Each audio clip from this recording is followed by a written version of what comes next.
नमस्कार। आज की इस प्रस्तुति में हम एक बेहद ही कमाल की और क्लासिक लोक कथा का विश्लेषण करने वाले हैं।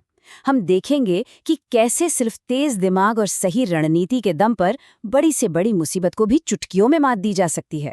हमारा आज का विषय है कैलाश की चालाकी, गांव को बचाने की कहानी। चलिए शुरू करते हैं। कहानी की शुरुआत में ही एक बहुत बड़ा और हैरान करने वाला सवाल हमारे सामने आता है। अब जरा सोचिए, आखिर कैसे एक आलसी माने जाने वाले इंसान ने एक ही रात में एक खामोश चोर और एक खूंखार डकैत दोनों को एक साथ पकड़ लिया? है ना सोचने वाली बात। आइए आज के इस विश्लेषण में आराम से इसी रहस्य से पर्दा उठाते हैं और देखते हैं कि ये सब हुआ कैसे। तो हमारा पहला भाग है गांव में दोहरा आतंक। चलिए देखते हैं। चलिए सीधे मुद्दे पर आते हैं। मुखिया जी के घर से क्या क्या गायब हुआ?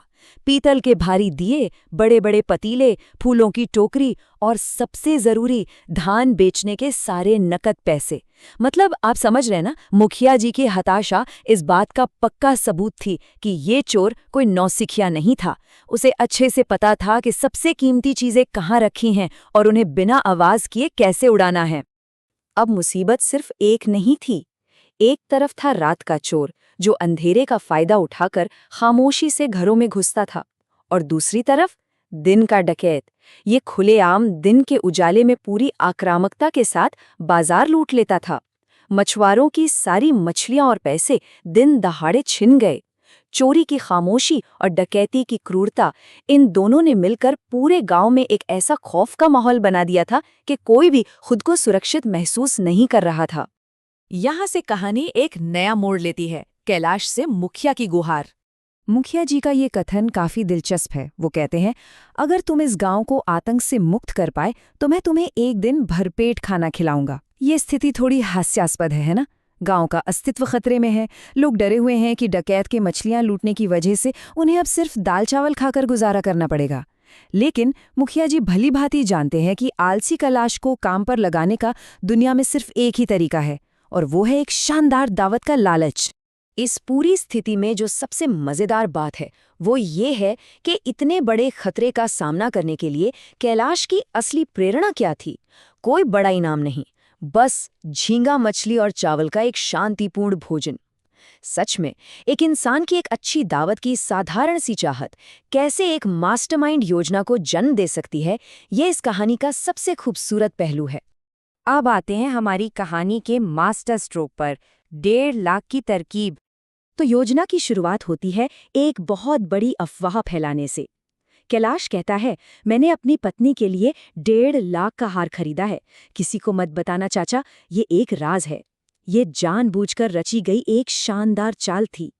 कैलाश ने ये बात गांव के सबसे बड़े गप्पी सत्य बुड्ढा के सामने जोर से और नाटकीय ढंग से कही। उसे पता था कि ये राज आग की तरह फैलेगा और उन अपराधियों के कानों तक जरूर पहुंचेगा। इस रकम पर जरा गौर कीजिएगा, 1,50,000 रुपए। ये कोई यूं ही हवा में उछाला गया नंबर नहीं था। उस समय के हिसाब से ये इतनी बड़ी रकम थी कि कोई भी लालची अपराधी से सुनकर खुद को रोक ही नहीं पाता। ये एक एकदम परफेक्ट चारा था जिसे डकैत और चोर दोनों को एक ही जगह खींच लाने के लिए फेंका गया था।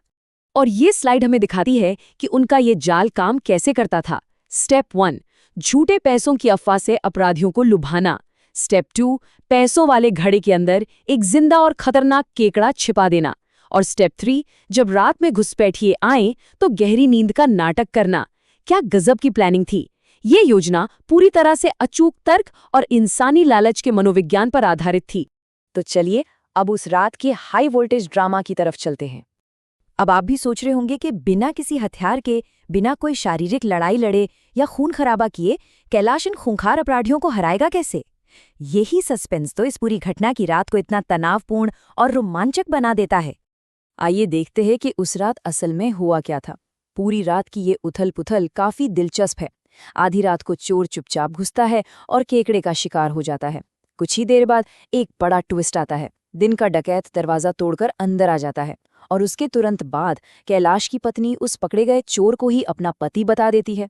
मतलब इतनी भयंकर कंफ्यूजन कि दोनों अपराधी एक दूसरे के ही दुश्मन बन जाते हैं। एकदम किसी एक्शन कॉमेडी फिल्म जैसा सीन।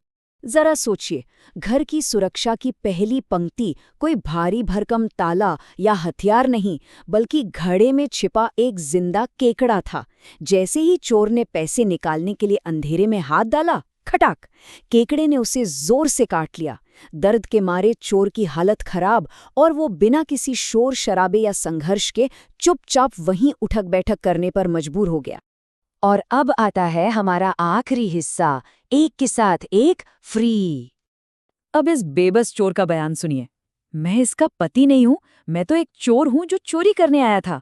जरा उस स्थिति की कल्पना कीजिए। डकैत उस झूठे 1.5 लाख के हार के लिए जान से मारने की धमकी दे रहा है, कटारी निकाल चुका है, और बेचारा चोर अपनी जान बचाने के लिए गिड़गिड़ाते हुए खुद को ही चोर साबित करने में लगा है। घबराहट और गलतफहमी का ये तालमेल इतना हास्यप्रद है कि कोई भी अपनी हंसी नहीं रोक पाएगा। तो अंततः हम इस बड़े निष्कर्ष पर पहुंचते हैं कि गांव को हथियारों या ताकत से नहीं, बल्कि खालिस बुद्धि से बचाया गया।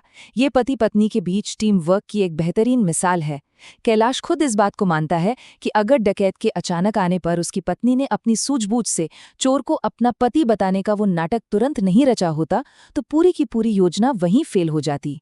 तो इस विश्लेषण के अंत में एक बहुत ही विचारणीय सवाल हम सभी के सामने आता है। आज के समय में ऐसी कौन सी नामुमकिन लगने वाली समस्याएं हैं जिन्हें हम क्रोध या हथियारों के बजाय बस थोड़ी सी सूझबूझ, हास्य और आपसी टीम वर्क के जरिए सुलझा सकते हैं? इस पर जरूर सोचिएगा। आज की इस प्रस्तुति में हमारे साथ जुड़ने के लिए बहुत बहुत धन्यवाद।